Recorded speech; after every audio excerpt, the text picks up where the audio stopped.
बिस्मिल्लाहिर्रहमानिर्रहीम। सर्दियों की आमद है। मूंगफली और दीगर ड्राई फ्रूट के ठेले नज़र आना शुरू हो गए। इन्हीं ड्राई फ्रूट्स में से एक फ्रूट अखरोट है, जिसका सीज़न शुरू होने वाला है और चंद ही दिनों में ये ड्राई फ्रूट आपको अक्सर ठेलों पर नज़र आना शुरू हो जाएगा। और यही सबसे अच्छा वक्त है इसको खाने का, क्योंकि सीज़न में अखरोट मुनासिब कीमत में दस्तयाब होता है और सबसे बढ़कर ये कि ये ताज़ा होता है। पिछले सीज़न का अखरोट काफ़ी जल्दी ख़राब हो जाता है, इसका जायका और अफादियत दोनों ही कम हो जाती हैं। हमारा आज का वीलॉग अखरोट को खाने के ऐसे तरीके के बारे में है जिससे अक्सर लोग नावाकिफ़ हैं, या अगर इसके बारे में कुछ सुन भी रखा है तो इसकी अहमियत का अंदाज़ा नहीं है। हमारे यहाँ आम तौर पर बादाम वगैरह को रात भर भिगोकर खाना मामूल की बात समझी जाती है, लेकिन अखरोट को हम वैसे ही तोड़कर खा लेते हैं, जबकि बादाम की तरह से अगर अखरोट को भी रात भर पानी में भिगोकर खाया जाए तो इसकी अफादियत कई गुना बढ़ जाती है। आइए निस्बतन तफसील से देखते हैं कि अखरोट को अगर रात भर भिगोकर इस्तेमाल किया जाए तो इससे हमें क्या फ़ायदे हासिल हो सकते हैं। अखरोट की ग़िज़ाइयत की अगर बात करें तो इसमें ओमेगा 3 फैटी एसिड्स, प्रोटीन, ग़िज़ाई रेशा, हेल्दी फैट, एंटीऑक्सीडेंट्स, विटामिन्स और मिनरल्स पाए जाते हैं और ये तमाम अज्जा हमारी अमूमी सेहत के लिए बहुत फ़ायदेमंद होते हैं। आइए देखते हैं कि रात भर भिगोकर अखरोट का इस्तेमाल करने से हमें इजाफी तौर पर क्या फ़ायदे हासिल हो सकते हैं। अखरोट में फाइटिक एसिड पाया जाता है। फाइटिक एसिड को एंटी न्यूट्रिएंट कहा जाता है। ये केमिकल कैल्शियम, आयरन और जिंक वगैरह के साथ जुड़कर उन्हें हमारे जिस्म में जज्ब होने से रोकता है। तो अखरोट को भिगोकर खाने का मेरी नज़र में सबसे बड़ा फ़ायदा यही है कि इस तरीके से अखरोट में मौजूद फाइटिक एसिड की मिकदार काफ़ी कम हो जाती है, जिसकी वजह से कैल्शियम, आयरन और जिंक के जज्ब होने की मिकदार हैरानकुन हद तक बढ़ जाती है। पानी में भिगोने से अखरोट के अंदर मौजूद एंजाइम एक्टिवेट हो जाते हैं।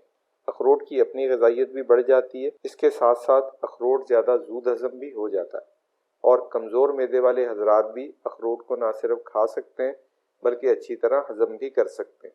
दीगर ड्राई फ्रूट्स की तरह अखरोट की तासीर भी गर्म होती है और गर्म तासीर की वजह से बाज़ लोग इसे खा नहीं सकते। इसके अलावा अखरोट खुश्क भी होता है और अखरोट खाने वाले लोग इस बात को जानते हैं कि अखरोट खाने के बाद मुंह में किसी कदर खुश्की का एहसास भी होता है। तो अखरोट की गर्म और खुश्क तासीर भी भिगोने की वजह से ख़त्म हो जाती है। अखरोट खाने के बाद बाज़ दफ़ा हल्की सी कड़वाहट महसूस होती है, जो भीगा हुआ अखरोट खाने से बिल्कुल नहीं होती। और अखरोट में मौजूद फ़ायदेमंद अज्जा जैसे ओमेगा 3, प्रोटीन, विटामिन्स, एंटीऑक्सीडेंट्स और मिनरल्स भी ज़्यादा बेहतर तरीके से जज्ब हो जाते हैं और अखरोट खाने का पूरा फ़ायदा हासिल होता है। अखरोट कुदरती तौर पर मैग्नीशियम, मैंगनीज और हेल्दी फैट से भरपूर होते हैं, इसलिए ये दिल की सेहत, बढ़े हुए कोलेस्ट्रॉल और ब्लड प्रेशर को भी एतदाल पर रखते हैं। रात भर भिगोने से अखरोट को ग्राइंड करना भी आसान हो जाता है, तो इसे आप ग्राइंड करके बच्चों के दलिए और बच्चों के लिए बनाए गए मिल्क शेक्स में शामिल कर सकते हैं, जिससे बच्चों और बुजुर्ग अफराद को भी इजाफी ग़िज़ाइयत मुहैया की जा सकती है। अखरोट को बहुत चबाकर खाने से इसकी अफादियत बढ़ जाती है। अखरोट को निगलने से पहले जितना चबाया जाए इतना ही इसके अंदर मौजूद फ़ायदेमंद ग़िज़ाई अज्जा हमारे निज़ाम हज़्म के ज़रिए से जज्ब होकर हमें फ़ायदा पहुँचाते हैं और भिगोने से चबाने का ये अमल निस्बतन आसान हो जाता है। एक और अहम बात, अखरोट के ये फ़ायदे हासिल करने के लिए मुठियाँ भर भर के अखरोट खाने की कोई ज़रूरत नहीं, बल्कि सारा दिन में सिर्फ 1 से 2 अखरोट भी खा लिए जाएँ तो ये तमाम फ़ायदे हासिल किए जा सकते हैं। वीडियो एंड तक देखने का बेहद शुक्रिया। उम्मीद है इस वीडियो के ज़रिए से आपको कुछ मुफीद बातें ज़रूर मालूम हुई होंगी। वीडियो अगर अच्छी लगे तो इसे लाइक और शेयर कर दें और आपकी कीमती राय हमारे लिए बहुत अहम है। अगर उसका इजहार भी कर दें तो हमें अपना कंटेंट बेहतर करने में मदद मिलेगी।